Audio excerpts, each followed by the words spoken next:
Hi everyone, my name is Stu Ehrlich and I have early onset Alzheimer's. I was diagnosed 11 years ago and I'm 75 years old. One of the things you want to know about me is that I have been diagnosed on three sides of my brain. And I've been able to do things that I've always done, but it's far from easy. And I get frustrated a lot because it takes me longer to process things. And sometimes I need my wife to help me. But it could be worse. And folks, what I want you to know is it could be worse. But that's what I have to remember, and that's what you have to remember. It could be worse. What I want to suggest right now before we even get started is that you get yourself a pencil and paper and be ready to take some notes, because that's one of the things that you might want to do. And I'm going to talk about a lot of things, and I might be out of order in some of these things, and that's the way I talk because of my illness. And everything I say is very important to me, and hopefully to those of you who have early onset Alzheimer's, because I think your caregivers who are sitting next to you or your loved ones will see you shaking your head like this, when I talk about something, because you're going to agree with me. And they're going to look at you like they have no idea why you're shaking your head, because you never talked to them about it. And that's another issue. Talking to your loved ones and talking to your caregiver about very important things that are going inside of you. Don't keep it to yourself. It's not worth it. It will get you sicker. It will. Trust me. Okay. So before I start talking about Alzheimer's, I want to take a minute and say how sad I feel for the people that have passed away from the coronavirus. My heart goes out to the families who couldn't even be with them at the end. All I can say, for those who are listening to this, it's not political, it's deadly. Please follow the guidelines. Stay 6 feet away, wear gloves, wear a mask of any kind. The Surgeon General has done a YouTube how to make a mask. So if you don't have a mask, please get a piece of cloth, an old pillowcase, an old shirt, anything, and follow the guidelines on how to do it and make a mask. Don't go into a store, supermarket, or what, without a gloves and without a mask. It's so important. And it's not for your safety, it's for the safety of everybody else. Because you do not want to be able to give someone the virus, even though you may not even realize that you have it in you. Okay? I appreciate that. Thank you so much. So here I am.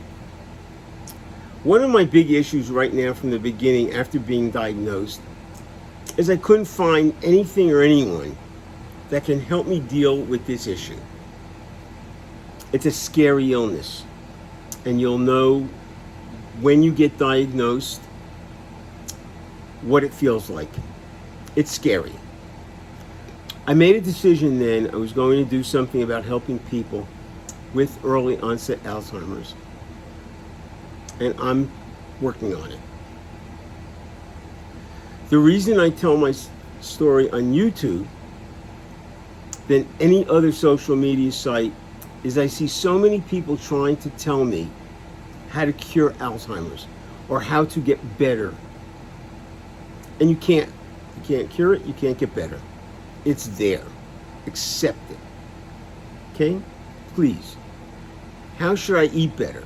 Exercise better. And so many other things that are helpful, but they don't know your situation.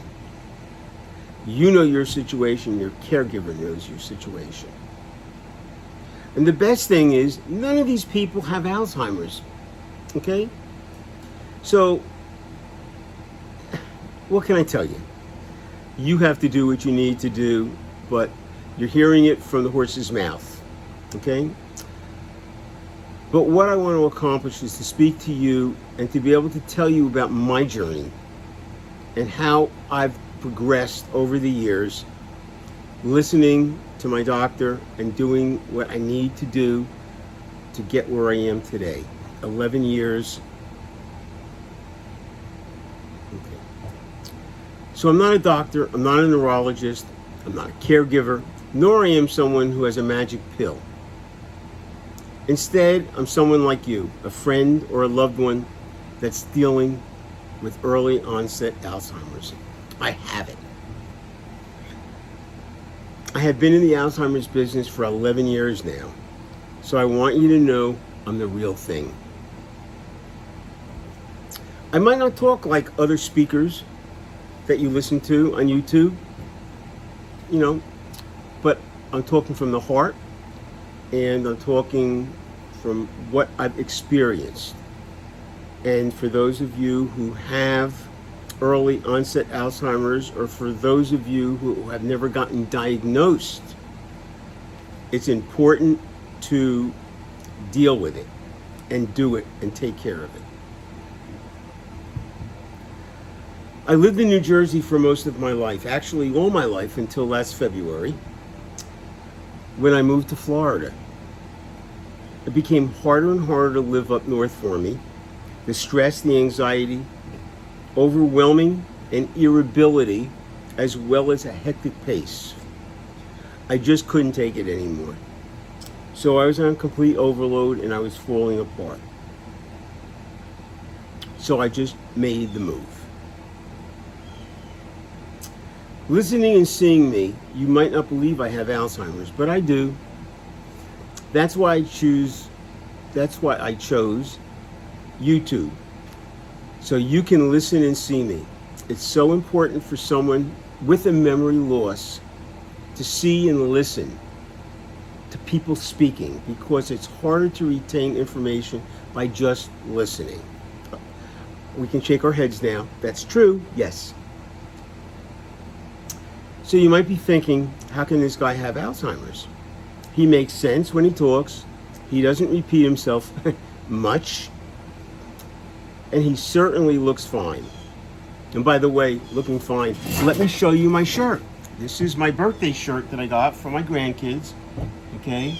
Papa, the man, the myth, the legend. That's me. The legend. Hopefully it'll live for a long time. Sorry about that. Anyhow. So, yeah, I am still looking at my notes, and that's quite fine. And, I might repeat a sentence or two, and that's fine too. So, let it go. I do have a short-term memory loss, remember. It's not a senior moment. Or as my friends used to tell me, now it's time to shake your head, guys and women. I can't remember things anymore just like you. That used to drive me crazy. But I'll tell you, stop getting crazy if you do. And if you don't, if you haven't said it to your friends, please, if you have to say, I can't remember something, and they say to you, hey, I have the same problem you do. I can't remember things older. Remember, we're just getting older. Just let it go. Because down the road, they're going to understand. The more and more you are able to talk to them, they'll get it. And they'll understand. I've experienced that. I have lost a friend for 6 months because they just didn't get it and I was off the wall. So they just stopped talking to my wife and I. They thought there was something wrong with me and whatever, until I finally sent them an email and I just explained what was going on, and we're talking, we love each other, we are the best of friends, and they get it. It takes time for some people to understand what Alzheimer's is all about. It's hard. Everyone with this disease, caregivers, presents differently. And there's many variations to the way Alzheimer's looks. We're going to talk about that in another show. No two people are alike. I was lucky because my Alzheimer's was caught on early. I knew something was wrong with me that I couldn't explain. Because it was bothering me so much, I refused to just let it go. And I continued seeing doctors who I thought can help me. I was examined, I was interviewed by many neurologists and came away frustrated because they just wouldn't take my input. They wouldn't let me explain. They knew. Finally, I found the right doctor, and she let me talk. She let me go back and forth with her, ask questions. I listened. I asked questions. I listened. She heard me, and I knew she was it. And she was it. 11 years later, she is still my neurologist, and I love her dearly. She has kept me alive. She ordered a PET scan, and the results indicated changes in my brain that were suspicious of Alzheimer's. No one else thought about that or suggested that. Because I was diagnosed at a younger age, I was told it was called Early Onset Alzheimer's.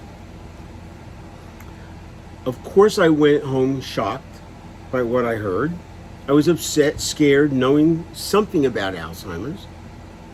My head was spinning. I started wondering, how much time do I have left? Yes, guys? Women? Is that true? Okay.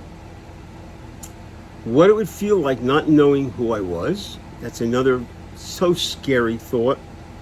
And it's so hard to take. And caregivers, please understand, we all have those thoughts. It's just automatic. Because those are the things that will happen way down the road. But it doesn't appear way down the road when you first hear it. What it would feel like not knowing who I was, again, see, I do repeat myself. I was very upset because I felt that my granddaughter, who was 4 years old at the time, would not be able to recognize me because I couldn't talk and I couldn't respond to her. I was also thought about my granddaughter when it was her wedding day, that I wouldn't be able to watch her walk down the aisle. That was really hard to take. These are thoughts that go through the minds of people that are diagnosed with Alzheimer's. There are so many other thoughts that we have, but the severity of these initial thoughts are very hard to take. You have to understand that. And the same thing for those of you who do have the illness. It's okay to think that way. It's normal. But you have a time in your life when you start dealing with the illness and those thoughts dissipate. Not completely, they'll never go away, but they'll dissipate. The bottom line is what I did when I first got home from the doctor after my first visit is I freaked out and got depressed. So a thought is a possible psychiatrist down the road. There's nothing wrong with that. You do get depressed when you have a diagnosis like this.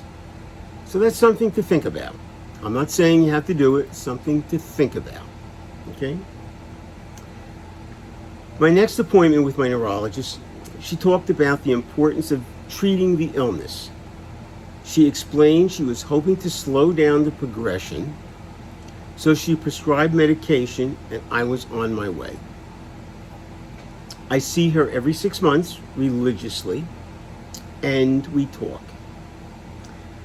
One of the things that I do, I will take a piece of paper. Well, actually, I use my iPhone, my notes in my iPhone, but you can put it on a pad or anything. And I suggest that the caregiver does it, and the person with the illness does it separately. Write down all your questions, all your concerns, anything. It doesn't matter if it's 5 things or 39 things. Write them down.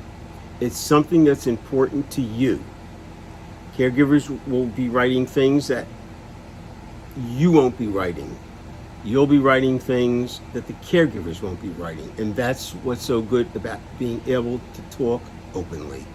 Okay? Caregivers need an understanding of what you're going through. They just don't automatically get it. Remember, they've never experienced it before. Just like you've never experienced what you're going through. It's important. So now that I've kind of introduced myself and told you a little bit about my background, I've been able to give you a whole bunch of thoughts that I have. And like I said, I'll be posting my story talking about specific issues that I have and I've lived through during my 11 years. I'll be answering questions that you may ask me. So please, send me questions. It doesn't matter what they are, whether it's a caregiver question or whether it's an early onset Alzheimer's question from somebody with the illness. My wife is available to answer questions. She's going to be on some of the shows talking about caregivers. So send me questions as you get them, and I will answer them at the next meeting that we have. I want to be able to help you and your loved ones understand what this illness is like to have, okay? And what we can do to help ourselves, as well as telling you about my journey living with Alzheimer's. I encourage caregivers to watch me with their loved ones, even though my primary audience is people with early onset. I also suggest that caregivers and people with early onset talk to their friends and relatives to watch me also, so they can get a better understanding of what is going on in your home. It's so important. For the last 4 years, I've been volunteering for the Alzheimer's Association. I am a facilitator for what's called a memory cafe for people with early onset Alzheimer's in North Jersey. I am so blessed to be able to sit with both people with memory loss and their caregivers, because I have a two-part job. I can help them with my experience, and I can also learn from them to help me. There are many memory cafes throughout the United States with the Alzheimer's Association. And one of the things I was going to tell you later, I'll tell you now since I brought it up, is I suggest that you both go onto alz.org.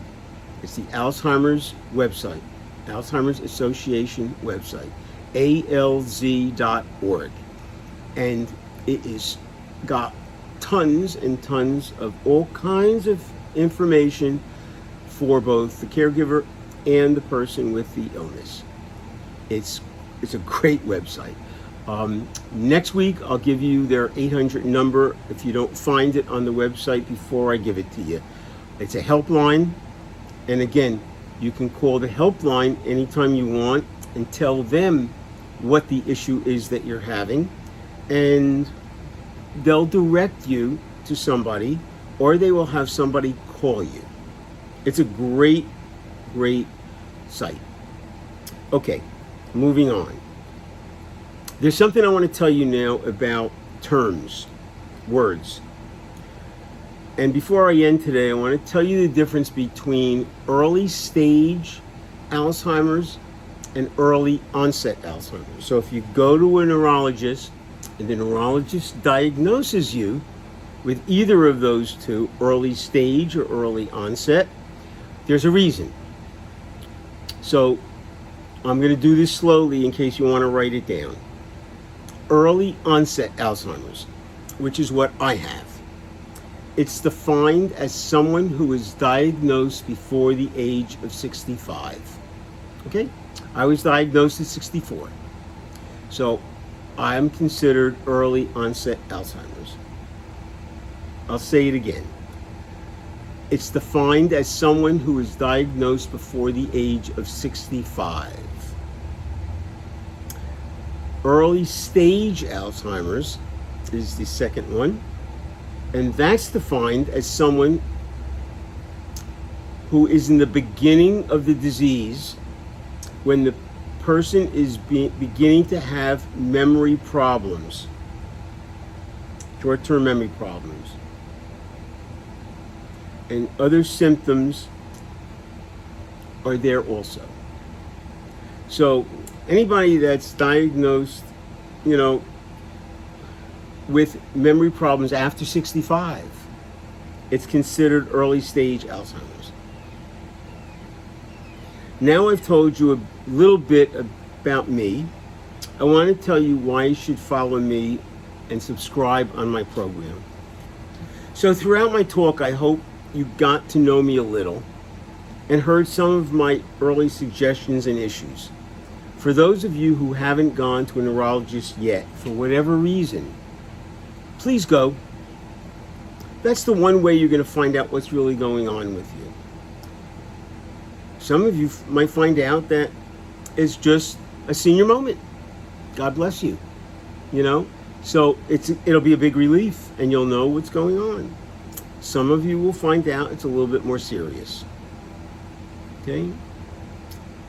I'm blessed that my Alzheimer's symptoms don't interfere with my ability to talk and help others. I facilitate groups for people with early onset Alzheimer's and their caregivers. And I'm able to relate to them, understand their issues, and try to help them understand how they can deal with them. So please subscribe to my talks and help me help you. So before I end, I just want to thank you all for listening. And if I sounded a little bit shaky, please bear with me. This is the first time I've ever done something like this on video. I do speak a lot, and I kid around a lot, and I didn't get many laughs out of you today, but I promise you, it's a hard story to tell, and I do like to kid around a lot. So please take care and enjoy your week, and I'm looking forward to hearing from you, please, so we can keep this going. And if you need something that needs personal attention, please tell me, and I will contact you. And I keep saying N-N. E-N-D. I thank you so much again. You guys have a great week. God bless you. Stay healthy, stay safe, and we'll see you next week.